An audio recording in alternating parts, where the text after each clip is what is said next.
नमस्कार दोस्तों, स्वागत है आपका और आपके साथ मैं हूं आशिमा त्यागी।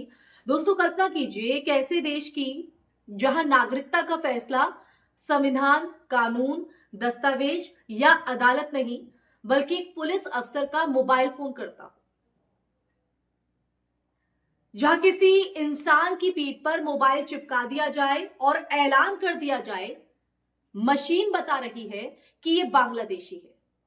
जी हां, ये कोई व्यंग्य कहानी नहीं बल्कि उत्तर प्रदेश के गाजियाबाद से सामने आया हकीकत का वीडियो है। बांग्लादेश के तो नहीं हो? नहीं भैया, नहीं, झूठ मोल मशीन से करके झूठ बोलना दिखाओ, पकड़ने वाली। उधर को दिखाओ। मशीन लगाओ भाई इनकी है भी पीठ पे। मिले क्या? हाँ तो उधर उधर को दिखाओ, उधर को। मशीन लगाओ इनकी पीठ पे। चेक कर लो भैया। बोलो कहाँ के? बिहार के बांग्लादेश कहाँ के। से? मशीन तो बांग्लादेश बता रही है। बिहार, यूपी, हाट, अररिया जिला। मेरा अररिया। कौन है बांग्लादेश का? यहाँ सिर्फ अररिया जिले। जिसमें एसएचओ अजय शर्मा खुलेआम ये दावा करते दिख रहे हैं कि उनके पास ऐसी मशीन है जो इंसान की नागरिकता बता देती है। जिन लोगों को बांग्लादेशी बताया जा रहा है वो खुद को बिहार के अररिया जिले का निवासी बता रहे हैं। सवाल ये नहीं है कि वीडियो वायरल हुआ या नहीं, सवाल ये है कि क्या भारत जैसे संवैधानिक लोकतंत्र में अब नागरिकता का फैसला इस तरह से होगा। इस तरह से भारत के संविधान की बात करें तो भारत का जो संविधान है वो नागरिकता तय करने के लिए साफ साफ जो प्रक्रियाएं हैं वो बताता है। जन्म, वंश, पंजीकरण, प्राकृतिकीकरण और इन सब के लिए कानूनी मानक है। कहीं भी ये नहीं लिखा गया है या कहीं भी ये नहीं लिखा कि एक पुलिस अफसर अपने मोबाइल को स्कैनर बनाकर इंसान की पहचान तय करेगा। अगर कोई ऐसा कोई उपकरण सच में मौजूद होता तो गृह मंत्रालय सबसे पहले उसका इस्तेमाल एनआरसी, जनगणना या बॉर्डर मैनेजमेंट में करता। लेकिन यहां तो मामला उल्टा है।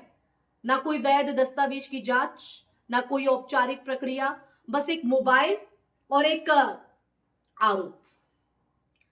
ये सीधे सीधे अगर हम देखें तो कानून के शासन यानी रूल ऑफ लॉ का मजाक है। दोस्तों, ये घटना सिर्फ एक अफसर के बयान तक सीमित नहीं है, ये उस मानसिकता को भी उजागर करती है जो पिछले कुछ सालों में संदेह के आधार पर नागरिकता को सामान्य बनाने की कोशिश कर रही है। नाम, पहनावा, भाषा या गरीबी, सब कुछ शक की वजह से बन चुका है। आज कहा जा रहा है कि मशीन बता रही है, कल कहा जाएगा कि चेहरा बता रहा है और परसों कहा जाएगा कि भीड़ बता रही है। यही वो रास्ता है जहां कानून पीछे छूट जाता है और भीड़ का फैसला आगे आ जाता है। अब देखिए, सबसे खतरनाक पहलू ये है कि इस तरह की जो हरकतें हैं वो पुलिस जैसी संवैधानिक संस्था से जुड़ी हैं। पुलिस का काम कानून का पालन कराना है, कानून गढ़ना नहीं।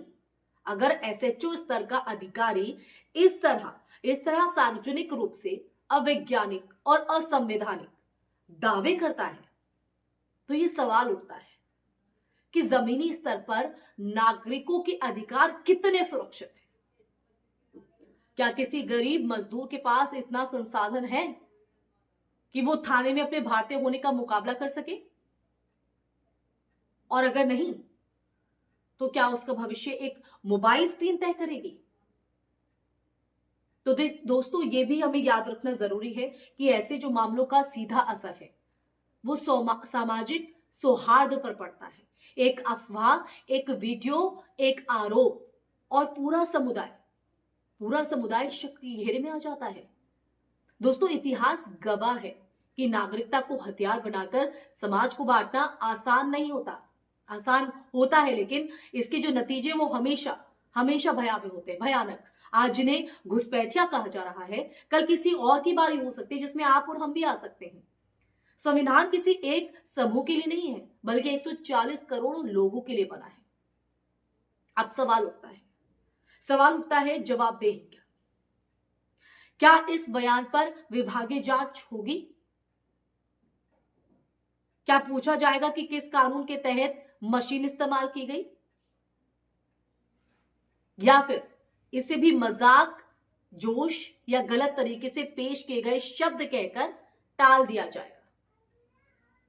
अगर जवाबदेही तय नहीं होती तो यह संदेश जाएगा कि सत्ता की छाया में संविधान से ऊपर कुछ भी कहा और किया जा सकता है।